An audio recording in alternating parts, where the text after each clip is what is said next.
Mauricio Seigelschiffer, que es del laboratorio, es director científico del laboratorio que en Argentina va a trabajar con esta vacuna, la llamada vacuna de Oxford. ¿Cómo le va, Mauricio? Buen día.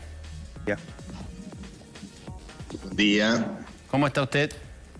Muy bien, muchas gracias. Bien. Muy contento, muy ansioso, muy preocupado, pero esencialmente feliz de que podamos hacer en Argentina la vacuna de coronavirus que fue desarrollada por AstraZeneca y el laboratorio Oxford. Bueno, a ver, le hago una pregunta, a ver si me puede resumir lo mejor que pueda. ¿Cómo se llega a que en Argentina se va a producir al menos una fase de la vacuna? ¿Cómo llegamos a eso? ¿Quién fue el que inició las gestiones? ¿Cómo fue eso? Bueno, las gestiones y los contactos lo tiene el accionista principal del laboratorio, es el doctor Hugo Sigman. Él es una persona que está hace 50 años en la industria farmacéutica y tiene muchos contactos. Y por otro lado, AstraZeneca, conocedor de que nosotros producimos en células de mamífero, que era muy importante. Nosotros tenemos una planta que se inauguró en febrero de producción de anticuerpos monoclonales acá en la provincia de Buenos Aires. Estos dos elementos hacen que AstraZeneca nos elija a nosotros para producir la parte principal de la vacuna, que es toda la parte tecnológica. Lo que se va a hacer en México, que no deja de ser muy importante, es el llenado aséptico de las vacunas. Y en el caso nuestro, ¿qué vamos a hacer exactamente? A ver si lo podemos entender, porque ayer escuché una explicación y se me escapa un poco el tema científico, pero ¿qué es lo que vamos a producir nosotros acá? Nosotros lo que vamos a hacer es crecer células. Las células se infectan con un virus que no es el coronavirus, que es, digamos, es la vacuna en sí misma. Se crecen las células, luego se purifica este virus que no es, digamos, que no se puede reproducir adentro del cuerpo, pero sí puede inyectarse en el cuerpo humano cuando el paciente no, con la persona, porque esto, digamos, la vacuna no se les da a pacientes sino a personas sanas, ¿no?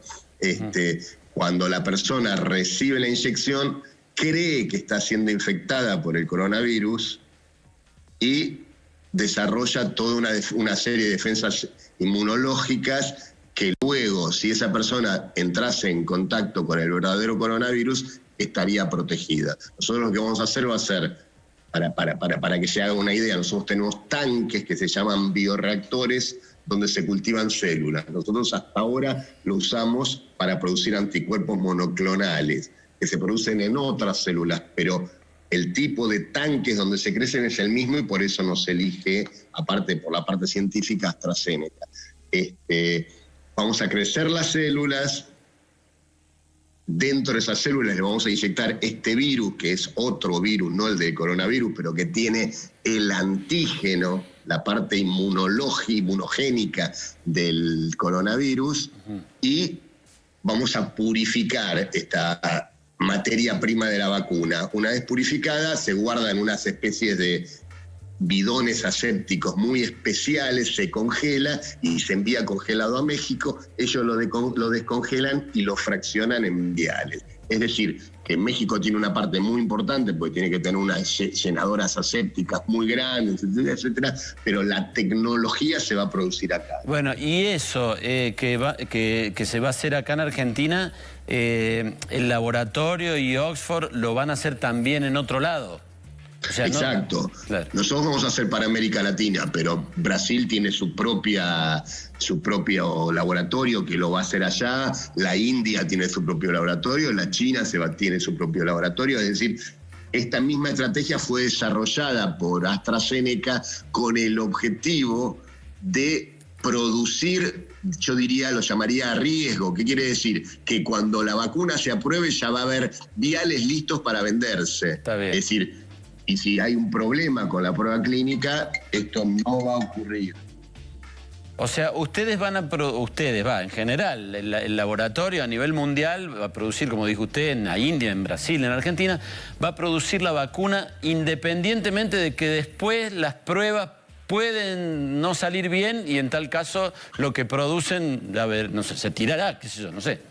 No, bueno, sí, eso es en el peor de los casos. Sí, claro, claro. Ya la fase 1 y la fase 2 están demostrando que la vacuna es buena, pero la fase 3 es la fase masiva, que se hace en un número muy grande de pacientes. Si se esperaba a los resultados de la fase 3 para empezar a producir la vacuna, corríamos el riesgo de que la vacuna estuviese lista para el segundo semestre del año que viene, lo cual desde el punto de vista de la pandemia sería una desgracia. Entonces, AstraZeneca desarrolla esta estrategia de producción a riesgo y, por suerte, uno de los productores vamos a ser nosotros para toda Latinoamérica. Nosotros vamos a producir del orden de 250 millones de dosis para Latinoamérica.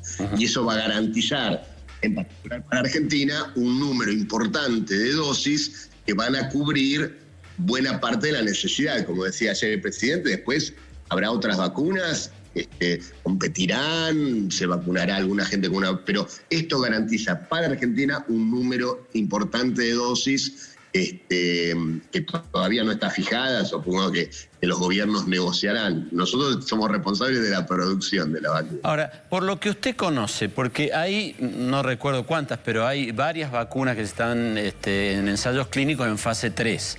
No recuerdo exactamente cuántas son, pero el porcentaje de las vacunas que llegan a fase 3 y que después por H o por B no pueden ir al mercado porque tienen algún problema X, ¿cuánto es?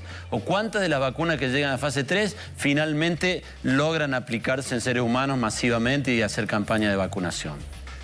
No son muchas las vacunas que fallan luego de haber tenido éxito en fase 1 y 2. Tengan en cuenta que en fase 1 y 2 se ve sobre todo, entre otras cosas, los efectos secundarios que puede generar la vacuna. Entonces esto ya está prácticamente cubierto. Ahora y también que desarrollan inmunidad.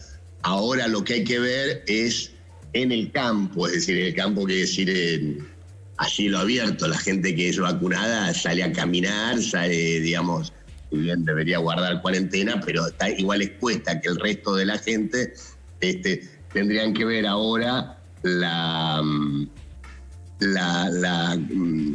nivel de protección, es decir, es lo único que falta, demostrar que las pruebas clínicas se hacen con dos grupos, un grupo que recibe placebo, un grupo que recibe la vacuna propiamente dicho. Tiene que haber diferencias estadísticas a favor de la protección del grupo que recibió la vacuna.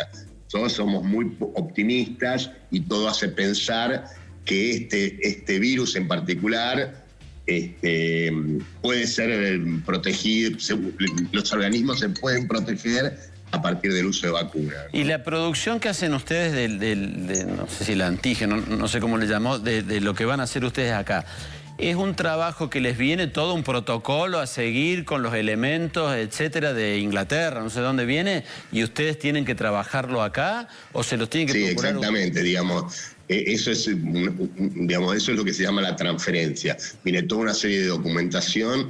Ellos no tienen que mandar también las células con las que se trabaja, el virus con el que se trabaja, y nosotros eso lo vamos a crecer acá luego de haber estudiado los protocolos, porque tenemos que entenderlo. Es como una receta gigantesca, ¿no? Como una receta gigantesca que nosotros tenemos que desmembrar, entenderla bien y poder producirla en Argentina, ¿no? Está bien.